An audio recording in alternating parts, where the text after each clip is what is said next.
Hello বন্ধুরা, আপনারা কেমন আছেন? জম্মু কাশ্মীর বিধানসভা নির্বাচন 2024 সালের সম্ভাব্য ফলাফল কী হতে চলেছে আমি সোশ্যাল রিফ্লেক্স ইউটিউব চ্যানেলে আপনাদের সামনে প্রকাশ করতে চলেছি। 2014 সালের পর জম্মু কাশ্মীরে 10 বছর পর বিধানসভা নির্বাচন অনুষ্ঠিত হতে চলেছে। মোট বিধানসভা আসন 90টি, সংখ্যাগরিষ্ঠতার জন্য প্রয়োজন 46টি বিধানসভা আসন।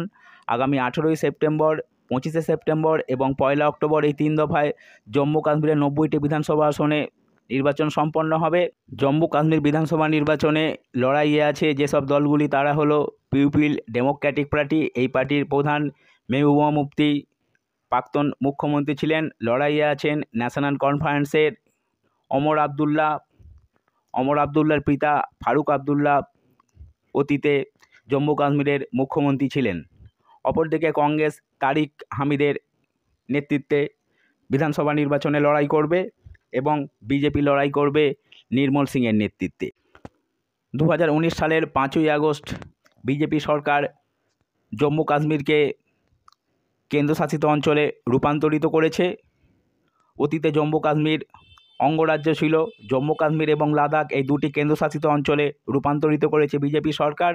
জম্মু কাশ্মীর লোকসভা নির্বাচন 2024-এ ফলাফল কী ছিল দেখে নিন। 5টি লোকসভা আসনের মধ্যে বিজেপি 2টি লোকসভা আসন দখল করেছিল জম্মু কাশ্মীরে।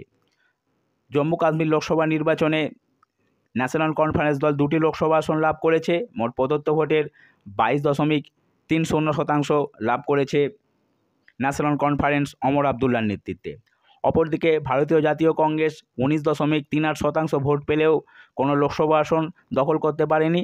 নির্দল প্রার্থীরা 5টি লোকসভা আসনের মধ্যে একটি আসন দখল করেছে জম্মু কাশ্মীরে। 2024-এর লোকসভা নির্বাচনের নিরিখে জম্মু কাশ্মীরে 90টি বিধানসভা আসনের মধ্যে কোন দল কটি বিধানসভা আসনে এগিয়ে আছে আপনারা দেখুন। ভারতীয় জনতা পার্টি জম্মু কাশ্মীর বিধানসভার 90টি বিধানসভা আসনের মধ্যে 29টি বিধানসভা আসনে এগিয়ে আছে। ভারতীয় জনতা পার্টি জম্মু কাশ্মীরের মধ্যে জম্মু অঞ্চলে যথেষ্ট শক্তিশালী। এই অঞ্চল থেকেই বিজেপি প্রধানত 29টি বিধানসভা আসনে এগিয়ে আছে লোকসভা ভোটের নিরিখে। অপরদিকে লোকসভা নির্বাচনের প্রেক্ষিতে অমর আবদুল্লার নেতৃত্বে ন্যাশনাল কনফারেন্স দল 36টি বিধানসভা আসনে এগিয়ে আছে। অমর আবদুল্লার নেতৃত্বে ন্যাশনাল কনফারেন্স কাশ্মীর অঞ্চলে যথেষ্ট শক্তিশালী। অপরদিকে পিডিপি মেহবুবা মুফতির নেতৃত্বে মাত্র 5টি বিধানসভা আসনে এগিয়ে আছে লোকসভা নির্বাচনের নিরিখে। অপরদিকে ভারতীয় জাতীয় কংগ্রেস জম্মু কাশ্মীরের 90টি বিধানসভা আসনের মধ্যে মাত্র 7টি বিধানসভা আসনে এগিয়ে আছে। লোকসভা নির্বাচনে জাতীয় কংগ্রেসের সঙ্গে ন্যাশনাল কনফারেন্স জোটবদ্ধ হয়ে লড়াই করেছিল জম্মু কাশ্মীরে। জম্মু কাশ্মীরে 2024-এর লোকসভা নির্বাচনের নিরিখে নির্দল প্রার্থীরা 90টি বিধানসভা আসনের মধ্যে 12টি বিধানসভা আসনে এগিয়ে আছে। অতীতে দেখা গেছে বিভিন্ন নির্দল প্রার্থীরা জম্মু কাশ্মীর বিধানসভায় জয়ী হয়ে পরবর্তীকালে সরকার গঠনের পক্ষে একটা নির্ণায়ক ভূমিকা নিয়েছে। জম্মু কাশ্মীর বিধানসভা নির্বাচন 2024-এ এখনও কোনো দলই প্রার্থীপদ ঘোষণা করেনি।